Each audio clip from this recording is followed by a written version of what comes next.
गुरुभ्यो गुरुपादुकाभ्यो नमः परिभ्या परपादुकाभ्या आचारु सिद्धेश्वर पादुकाभ्यो नमोस्तु सीतापति पादुकाभ्या। हर हर गंगे, जय बागेश्वर धाम की जय, सन्यासी बाबा की, देवभूमि उत्तराखंड की जय, बाबा केदारनाथ की जय, भगवान बद्री विशाल की जय। हमको बड़ी प्रसन्नता है आप सभी जनों को देखते हुए गंगा के किनारे पर ऋषिकेश की पावन भूमि में हमको आने का सौभाग्य मिला। उत्तराखंड में इतने दिनों के लिए पहली बार आने का सौभाग्य मिला। बद्रीनाथ भगवान के बाद में हम 3 दिन के लिए यहाँ पर ऊर्जा संचय समागम के लिए आए हैं। आज तृतीय दिवस है। लगभग 600 साधकों ने एक साथ 3 दिन तक बैठकर ऊर्जा संचय करके अपने विकारों की मुक्ति के लिए यहाँ पर अनुष्ठान किया। एक ऐसी विलुप्त हुई पद्धति थी जिस पद्धति से व्यक्ति अपने विचारों को साधना के बल पर भी बदल सकता है, विकारों से मुक्त हो सकता है और जीवन में ध्यान के माध्यम से प्रसन्नता के रास्ता को और प्रभु को प्राप्त करने का रास्ता पा सकता है।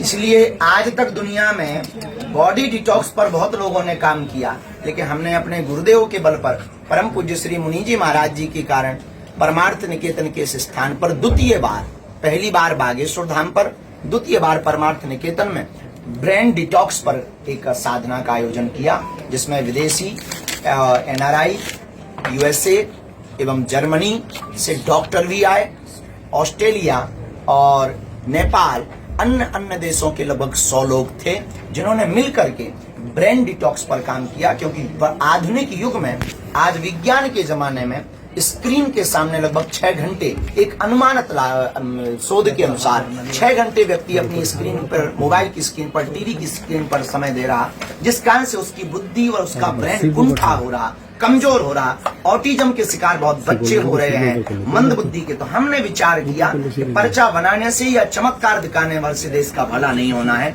इस विश्व को पीस के लिए, शांति के लिए कुछ बड़ा दे करके जाएंगे, तभी इस देश का भला होगा। इसलिए एक ऐसी विलुप्त पद्धति को निकाला है जिसका नाम ब्रेन डिटॉक्स है। ये पूरी दुनिया में एक नई क्रांति लाएगी और आने वाले 10 साल बाद इस भारत को मुस्कुराता हुआ भारत बनाएगी और तनाव मुक्त, स्ट्रेस मुक्त भारत बनाएगी। उसी साधना की द्वितीय सत्र में हम यहाँ आए थे। आप सबका धन्यवाद। जो खुजली हो सो बोल सकते। महाराज जी, आपने ब्रेन डिटॉक्स की बात की है, ये बहुत अच्छी बात है। समाज को, पूरे विश्व को इसकी जरूरत है। पर लेकिन ब्रेन डिटॉक्स की बात है जो राजनीति में जो घृणा चलती है, समाज में वैमनस्यता राजनीति के थ्रू आ रही है, उसके लिए आपकी ये पद्धति सबके लिए, अभी डॉक्टर और अभी IIT के बच्चे इसका प्रयोग कर रहे हैं, अभी ट्रायल पर है। बहुत ही जल्दी जब इसके 100 सत्र के लगभग होंगे, ये पूरे विश्व के सामने हम प्रकाशित करेंगे और राजनेताओं को तो इसकी बहुत जरूरत होगी। और हम तो ये भी कहेंगे, इसमें ना तो हिंदू मुसलमान होता है, न सिख ईसाई होता है, न इसमें किसी धर्म की चर्चा होती है। इसमें आपकी, आपसे, अपने से चर्चा होती है। एक पद्धति है, एक प्रयोग है, एक रोमा इसमें फड़फड़ा जाता है और कॉन्शियस माइंड से सब कॉन्शियस माइंड तक मैसेज भेजा जाता है, चेतन मन से अवचेतन मन तक। तो नेताओं को इसकी बहुत जरूरत है अपने विचारों की शुद्धि के लिए। आने वाले समय में वो भी इसमें सम्मिलित होंगे। हम यही कहेंगे, भारत को देखो, बुरा ना मानना, किसी को बुरा लगे तो क्षमा करना। हम राष्ट्र के लिए बोलते हैं। हम यही कहेंगे, राजनीति अपनी जगह है, पर जब राष्ट्रवाद की बात आवे ना, सभी प्रपंचों को छोड़कर एक साथ टेबल बजाएंगे। की पूर्ण जानकारी नहीं है, लेकिन यहाँ के माननीय मुख्यमंत्री जी ने जो नियम पारित किया है उसकी पूर्ण जानकारी है और उस पर हम बहुत विनम्रता पूर्वक बागेश्वर पीठ साधुवाद उनको दे रही है कि उन्होंने चारों धामों के नाम पर भारत में कहीं भी, विश्व में, अन्य भारत में कहीं भी प्रयोग ना हो, चारों धाम के नाम, कॉपीराइट के लिए जो कानून निकाला है वो बहुत अच्छा है। इससे लोग भी भ्रमित नहीं होंगे और साथ ही साथ ये बहुत अनूठा प्रयोग है कि लोग इनके नाम पर कहीं धंधा नहीं बना पाएंगे। तो हम किसी भी जगह के पर्टिकुलर विषय को बोलेंगे तो बखेड़ा खड़ा होगा। और सच ये है कि ये बहुत अच्छा प्रयोग है और इन ऐसे विवादों से, ऐसे कार्यों से बचना चाहिए। सनातन धर्म से हम लोगों को आपस के द्वंद्व से बचना चाहिए। वर्तमान में सुप्रीम कोर्ट द्वारा रोक लगा दी गई उस विषय पर हम ज्यादा कुछ ना कहते हुए हम सबको कोर्ट की आज्ञा का पालन करना चाहिए, परंतु अपनी पहचान बताना गलत नहीं है, पहचान को छुपाना गलत है। राज ने हमारे द्वार देखो, मेरा दर खुला है, खुला ही रहेगा तुम्हारे लिए। हमारा दरवाजा किसी भी पार्टी के लिए बंद नहीं, क्योंकि साधु किसी पार्टी का नाम है, हनुमान जी किसी एक के नहीं, वो सबके। जो माने सो जय सिया राम, ना माने अगर आप राम का पक्ष करो, क्योंकि ये देश राम का है।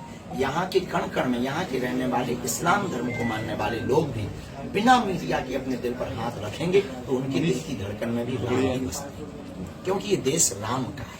तो राम के राष्ट्र में रह करके अगर हम राम की चर्चा नहीं करेंगे तो क्या रावण की करेंगे।